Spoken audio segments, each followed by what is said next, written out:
Welcome to Zap Podcast. Recently, several highly alarming signals have emerged in global financial markets. The Japanese government sold some US Treasuries, repatriating funds to support the yen and Japan's capital markets.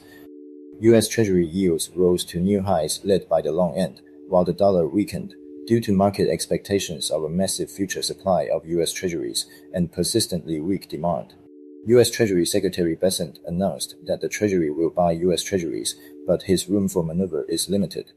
Do these events point to the same classic script? Ray Dalio's answer is yes. In his new book, How Countries Go Bankrupt, The Big Cycle, he has built a detailed template describing how debt supply-demand imbalances evolve step by step into a crisis. Today, we will break down this template to look at the current situation of the US government and the asset allocation advice Dalio offers. Let's start with the core mechanism. The debt dynamics of a central government follow the same logic as that of an individual or a corporation, with the only difference being that the central government has a central bank that can print money and can also draw funds from the public through taxation. So you can easily imagine starting a company that has the power to print money and levy taxes, and then see how it operates. Dalio compares the credit market to the human circulatory system. If credit is used effectively, it can create enough productivity and income to repay principal and interest, which is healthy. But if credit is misused and does not generate enough income to repay debt, the debt burden will accumulate like plaque in blood vessels, squeezing out other spending. When debt service spending becomes large enough, it becomes a debt service problem, eventually turning into a refinancing problem.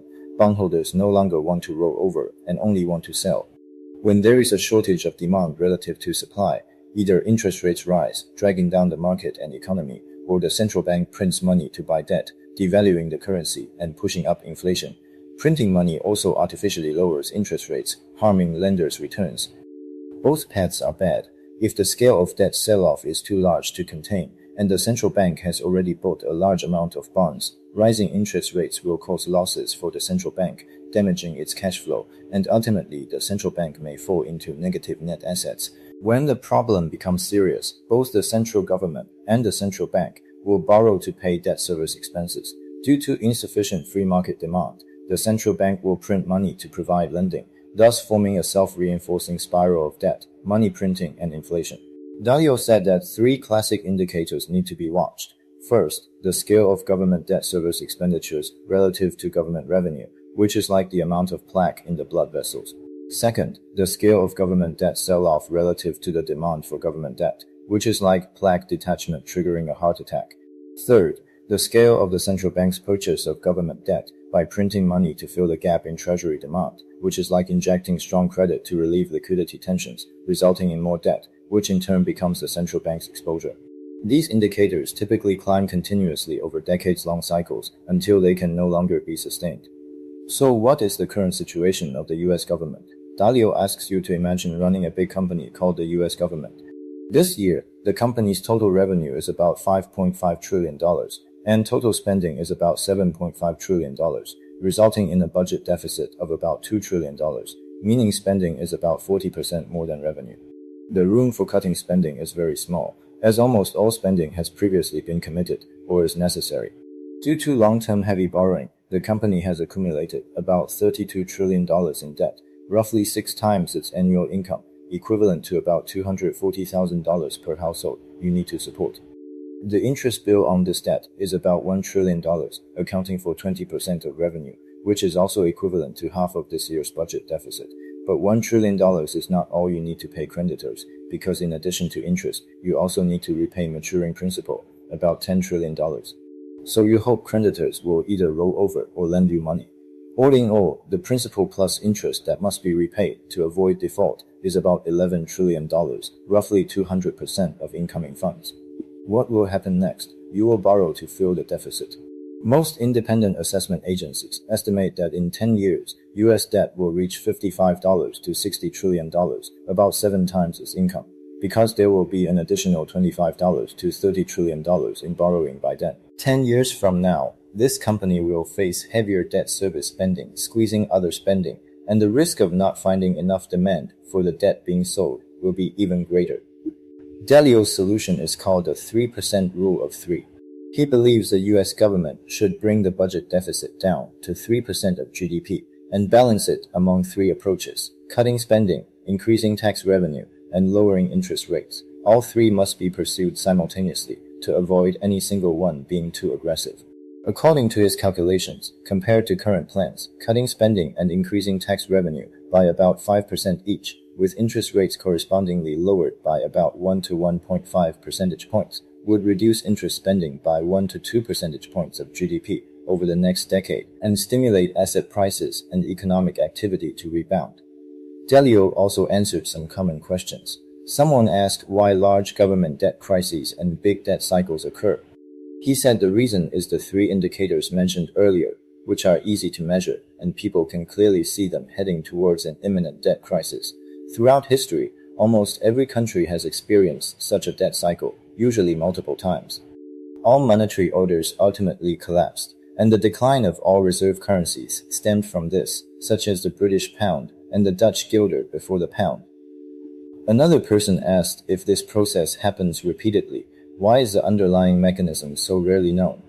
Dalio speculated that because the collapse of a monetary order in a reserve currency country usually happens only once in a lifetime, and when it happens in non-reserve currency countries, people assume it is a problem that reserve currency countries can be immune to. The only reason he discovered this mechanism was that he witnessed it firsthand in sovereign bond market investments, prompting him to study a large number of historical cases. Someone else asked what is different this time. People have heard too much about the impending debt crisis that never happened.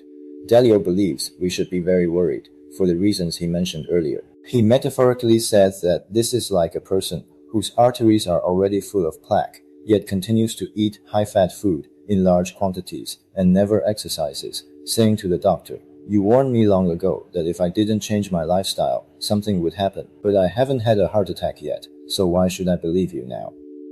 Someone asked what could become the catalyst for the US debt crisis. Dalio said the catalyst will be the convergence of the various aforementioned factors.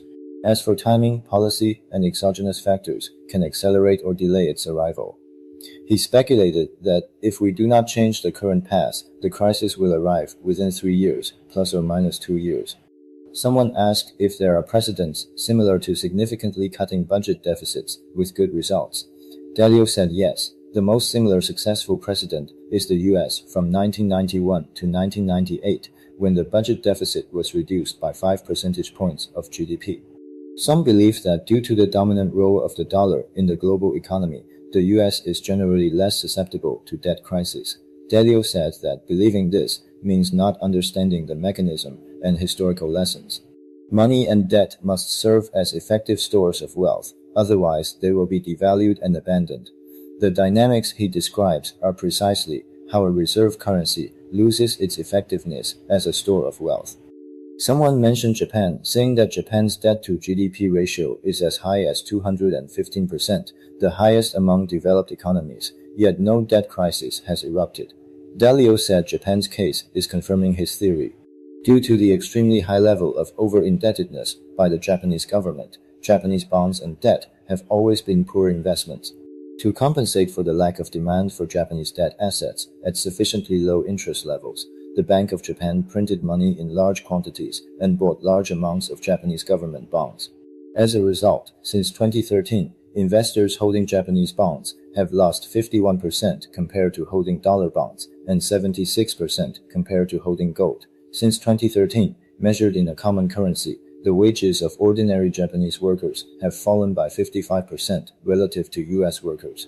From a fiscal perspective, which regions in the world have particularly prominent problems? Dalio says that most economies have similar debt and deficit problems. The UK, the EU, China, and Japan are all like this. Because of this, he expects most economies to undergo similar debt adjustments and currency devaluation processes.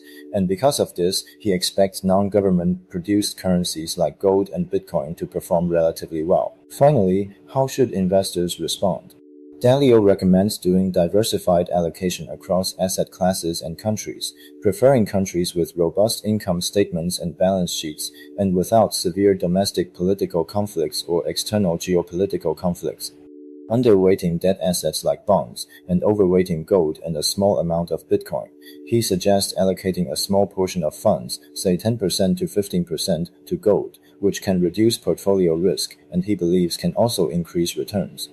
If you are also managing multiple wallets, DeFi positions, and portfolios, you can go to the Zap Pilot official website to make portfolio management simpler and clearer.